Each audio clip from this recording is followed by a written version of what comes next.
Welcome to this next stream in our AMPS session about music education. I'm the chair, Jon Prince, as I'm sure you can read my name there. And we're going to start off with Anna Ko about the multi-instrumental percussionist, which you see on your screen there. So I invite you to listen to what she has to say and ask some questions soon afterwards. So please go ahead. Okay. Good afternoon. My name is Anna Ko, and I am a Doctor of Philosophy candidate at University of Queensland School of Music. My research explores the phenomenon of teaching and learning high school percussion practice, specifically investigating how Queensland high schools teachers, students, and parents address the challenges of percussion practice in instrumental music lessons and individual practice sessions. The challenge of practicing multiple percussion instruments poses various issues, such as the matter of limited lesson time for individual instruments in comparison to other instrumentalists, and having different percussion instruments between practice settings at school and home, where timpani, as pictured on the left side of the slide, can be inaccessible. This research began when I discovered that the inconsistency in the teaching and learning of high school percussion practice hinders the consistency of the students' ongoing progress in instrumental music education. Through my experience as a percussion student and now a percussion teacher, I question why this issue is still ongoing in our Queensland high schools today. Although my research is predominantly examines the fields of instrumental music education and percussion pedagogy, I have brought this topic to discuss how the concepts of music, perception, and cognition can contribute to this research. In particular, my interest involves in the development of motor learning and transfer of learning in high school percussion practice. Firstly, through a narrative literature review, I discovered that the research on the field of percussion pedagogy in high schools is a minority in music education research, and may be due to the vast number of instruments for data collection and comparability with other instrumentalists. Therefore, there is limited literature on the teaching and learning of percussion practice. Additionally, case studies are dominantly focused on percussion teachers and students in comparison to parents' perspectives. The research is also investigated within the settings of band rehearsals and ensembles, and few on school instrumental music lessons. Through a content analysis of percussion method books, I also discovered that most resources instructed on how to teach percussion in schools and did not examine how to instruct practice on instruments at home. One method book highlighted the fact that teachers expect students to practice at home to improve on their instruments, but equally expect similar standards for instruments students don't own at home. Some percussion method books have also explored the concepts of music perception and cognition in percussion pedagogy, specifically motor learning, such as multisensory feedback, and transfer of learning, such as bilateral transfer. If percussion pedagogues are incorporating these concepts into their method books, then how are high school teachers, students, and/or parents able to integrate this knowledge into everyday teaching and learning of percussion practice? For my research project, I have devised a 3-stage qualitative case study design. Stage 1 of initial interviews will collect data on participants' background and perspectives at the beginning of the research project. Video recordings commence in Stage 2, where participants can view their own videos for self-reflection. And finally, Stage 3 of follow-up interviews aims to explore the participants' new perspective and experiences from Stage 2. Subsequently, the data triangulation of all 3 stages will integrate findings of comparability and credibility through a content and narrative analysis of the coding and themes sampled through computer software and Vivo and ELAN. I'm currently in the midst of collecting data for my research project, and so far I've recruited 3 Queensland high schools with a total of 13 participants, including 3 high school percussion teachers, 5 senior high school students, and 5 parents. All participants are involved in 2 individual semi-structured interviews via Zoom and video record weekly school instrument music lessons and all individual practice sessions over 5 weeks in a school term. At present, the data states that student practice occurs more frequently at school in lessons and band rehearsals in comparison to home practice settings due to the limitations of resources, available time in their senior years, and perhaps a preference to a better contextual understanding of the task. Students tend to practice on similar instruments at school that they are required to perform on, and therefore practice less at home due to the lack of instruments. Students that were equipped or had access to the proper instruments were more likely to practice in their own time. All participants, inclusive of teachers, students, and parents, are aware of these limitations, but it seems they perceive their reality as a normality in everyday percussion practice. If so, then how can we develop students' motor learning and transfer of learning in high school percussion practice if there is inconsistency in practice settings? The results are yet to be finalized. In conclusion, this research can benefit percussionists, music educators, musicians, and researchers alike The expected outcome of this research aims to address the challenges and limitations inhibiting the teaching and learning of practice within high school percussion pedagogy. This research project fulfills the need for percussion research and the literature gaps in instrumental music education, percussion pedagogy, and student practice. It also has the potential to address the aspects of developing modal learning and transfer learning in multi-instrumental music practice. It is my hope that the publication of this research will contribute to the foundations of percussion pedagogy for high school percussion practice and highlight the importance of being informed rather than finding solutions. Thank you. Time to move on to Maureen's presentation now. So Maureen, are you able to share your screen? There we are. Great. Thank you. So go ahead. A few years ago, I was asked to teach music to a group of primary school nonverbal children with autism and found that they responded to the way I had structured the multisensory music course. I found that there is a gap in programs that use music to improve communication with children with autism. So I designed this music program based on the review of the literature and many years of experience teaching music to children with special needs, to investigate how music might be able to help children with autism who often have issues with verbal and non-verbal communication. The research suggests that activating at the same time auditory music processing neural networks in the brain, so by playing music with another domain such as speech and language, so saying the words at the same time, might influence and improve both domains, in this case improve language and music skills. Therefore, I designed this music curriculum that focused on activities that required students to play music while saying words at the same time. And other activities included students using music to communicate with another person through call and response and improvisation. So always using music as a tool for communication. The aim of the research was to examine the impact of a multisensory music learning program on ASD children's social and emotional communication and their music skills. The research questions were, does the program work? And if so, which aspects? Does the program help parents and caregivers to communicate more easily with the children? Also, do music skills improve? The research approach involved 5 case studies, 4 verbal students and 1 non-verbal student between the ages of 7 and 14.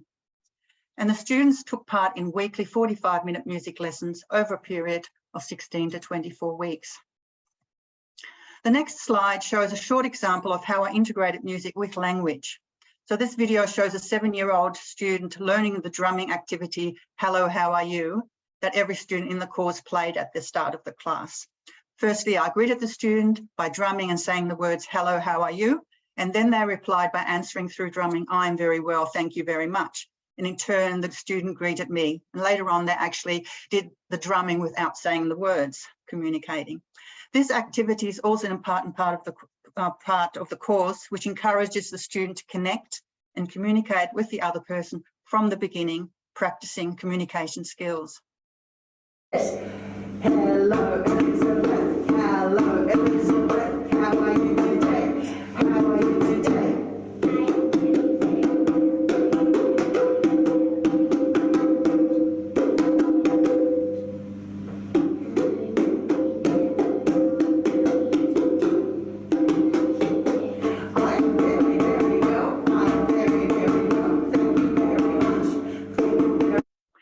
Preliminary observational evidence suggests, in terms of changes, students showed a greater degree of engagement, confidence, and ability to focus over the course of the program. Their music skills improved, enabling them to play and learn music patterns and sustain music improvisation. The changes were also observed by parents after the class. They reported the students were more communicative after the class, had a greater ability to deal with changes, and had a higher level of confidence to try new things. And they were also enjoying playing the musical instruments outside of class. Implications for this research and creating this music program are that the music curriculum framework can be used by music teachers teaching children with autism during various aspects of learning or in schools generally. Parents can also be more involved with their children through music, improving communication between them, as I actually was teaching parents as well. And the music course could also be trialled with younger children for earlier intervention. The final video shows a 12-year-old girl playing her handpan improvisation after 24 weeks of music classes.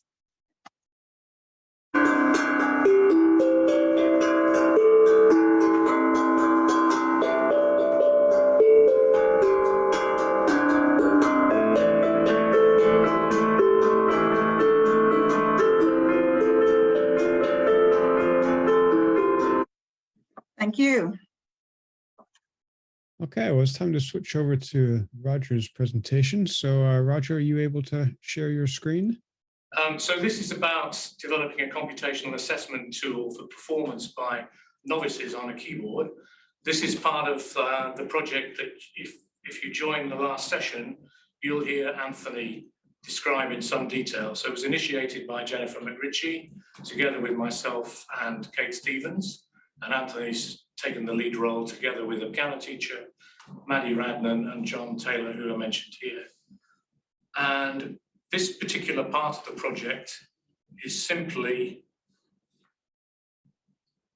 to develop methods for analysis of performances which were obtained in classes and in special test sessions between classes. I should say, given the review we heard from Eames earlier on, that we took these lessons over a year. We had an expert teacher giving them, and we monitored essentially everything.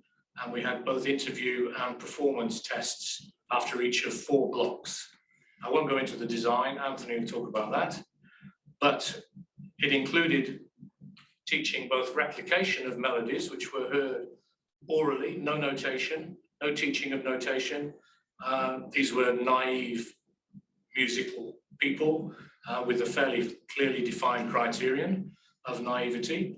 But they not only learned to replicate these tunes by ear, they learned to do some improvising.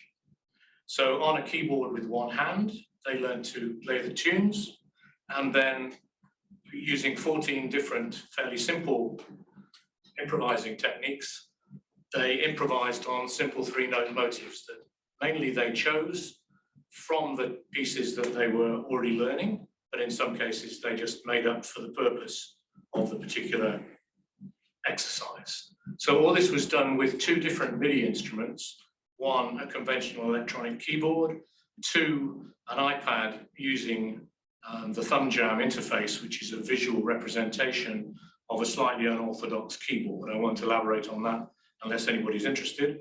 And so we had MIDI data representing their performances, and of course those could be converted into quantitative symbolic representations of any form we wanted, which could then be compared with quantitative symbolic representations of the tune they were trying to reproduce.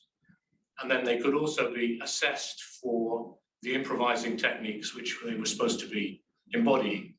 So besides very simple tests for things like extensions and repetitions, simply looking for patterns, their repetitions, their transpositions and so on, we also used dynamic time warping to take account, particularly with the replication measures, both of how many notes were played in the right sequence, but also how close the timing with which they were played was to that of the original. We did teach amongst the 14 techniques these categories I've just mentioned, but also retrogrades, which you might think are a rather sophisticated technique to be teaching. But when you think about playing a keyboard instrument and say playing the sequence of fingers 1, 2, 3, 4, 5, a retrograde is as simple, if you don't move your position of the hand, as playing 5, 4, 3, 2, 1. So while it's a quite sophisticated compositional concept, it's not a particularly sophisticated improvising one. And so all of our participants were instructed about that, as well as the other components of the 14 techniques. So now coming to the last slide, for some reason I thought that 3 questions required 3 slides, so I've got 3 slides. Here are some data, and these first one is about replication extent, taking account solely of pitch accuracy. So this uses 7 participants from one of our groups, and it uses all of their data. We've only just finished collecting the data for all of the 68 participants we've got in the total group, and we're now into the analytical phase, plus some post-teaching further interviews that Anthony and tests that Anthony's doing. So this is just from one group, and it's merely meant to be a demonstration of the potential utility of these R codes that I've written. So first of all, replication extent only considering pitch accuracy. So if you look at the bottom axis, this is the ratio of notes played to the reference theme length. So 1.0 means the person played as many notes as there were in the tune. 3 means 3 times as many. Most people played rather less than 1. So not surprisingly, the accuracy gets better the smaller proportion of notes they're trying to fulfill. And this is solely measuring the pitch distances between the realization and the archetype that's being replicated. This one, on the other hand, is taking account of timing as well. So we equally weighted the pitch and the timing accuracy by setting the values on the same scale. And then you can see that accuracy is about 2 times worse, 2 to 4 times worse, let's say, in this bottom graph than it is in the top, when both pitch and timing are taken into account. But otherwise, the same features apply. Things are better if they don't try to do too much, and they definitely get worse with very long renderings. When in a few cases, you can see values down here, which correspond to a perfect score. What that means is, and this is pitch only, of course, that simply means that they got, in this case, roughly half of the tune absolutely correct in the sequence of notes. And down here, it would be more like 1/10 of the tune absolutely correct in sequence. And of course, there's no such totally correct performance for timing and accuracy together, timing and pitch together. So this is just meant to be an illustration that these kind of analyses can reveal differences between performances and actually also people and dependence upon theme length performed and those sort of things that we're interested in. And now that we have the complete set of data, we're into the application of these techniques to the real analysis, even though there are some more cognitive and interview things to be done still by Anthony. So do come and hear Anthony's talk at the end of the afternoon, and you'll hear the whole context. But this is just an illustration that an automated technique of analysis is feasible, and I think will be very useful. And it seems to be the case that very little of this kind has been done, if not zero in the case of older adults. We haven't found any as yet. Anyway, I'm interested to know if anybody is aware of something like this, but hopefully it's going to be useful beyond our own efforts. So thanks.